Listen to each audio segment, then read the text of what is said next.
Volám sa Roman Brat a pri príležitosti mesiaca knihy vám v nasledujúcej chvíli prečítam úryvok zo svojej knižky Ako naštvať Rimana. Táto kniha je takisto súčasťou projektu Knihobežník. Paulus Intrigus sa usmial a viacerými prstami pravej ruky si opakovane pošúchal špičku nosa. Ako by sa stalo, môj pane? Dozajtra vymyslím takú intrigu, že už teraz mi je tých prišelcov ľúto, vyhlásil sebavedome. Bude to smršť. Markomani na nich vletia až taký rachot. Antonius Kreténus pokynul svojmu pobočníkovi, že môže odísť a opäť si ľahol na lôžko.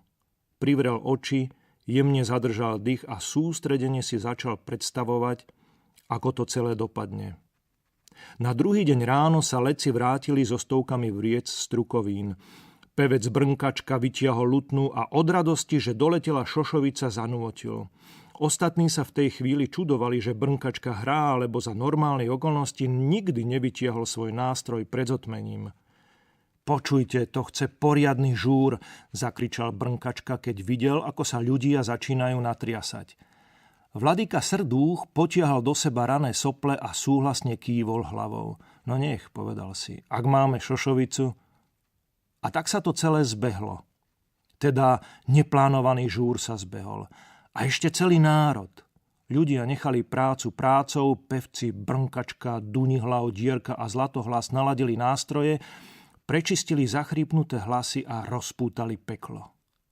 Antónia Kreténa prišiel prebrať z rozjímania veliteľ jeho osobnej stráže Marcus Coccus, ktorý sa vyznačoval dvoma neprehliadnutelnými vlastnosťami. Že bol neskutočne veľký a silný a okrem toho jachtal. Môj pane, no čo je Coccus, deje sa niečo? Marcus Coccus namiesto ďalších slov volil prudké kývnutie hlavou. A čo také, vari na nás vleteli Slovania? Vyslovil Antonius Kreténus otázku a sám sa svojej duchaplnosti zasmial. Čo by? Tancujú.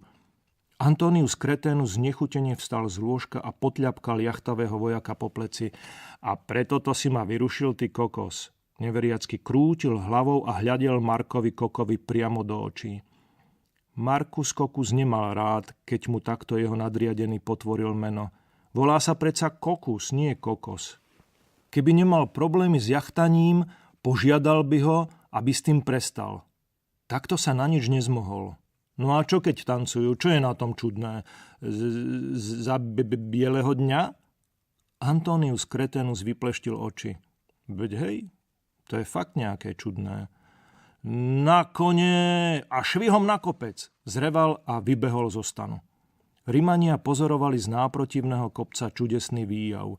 Tisíce tiel sa zvíjali v rýchlej rytmickej hudbe, ktorej dominovali dunihlavové bubny a zabávali sa tak spontánne a roztopašne, že Antonius Kreténus so závisťou v hlase mohol len skonštatovať. To je záťah, to je flám, nikdy som nič také nevidel. To je teda iná pohoda. Hlasný povzdych či výkrik obdivu veliteľa rímskej légie Antónia Kreténa zaznamenal usilovný kronikár a tak nespútané oslavy Slovanov pod holým nebom navždy vošli do histórie ako pohoda. Tí, ktorí ich videli, to s plnou vážnosťou dosvedčili a ešte dlho o nich rozprávali všade tam, kam vkročila ich dobyvateľská noha.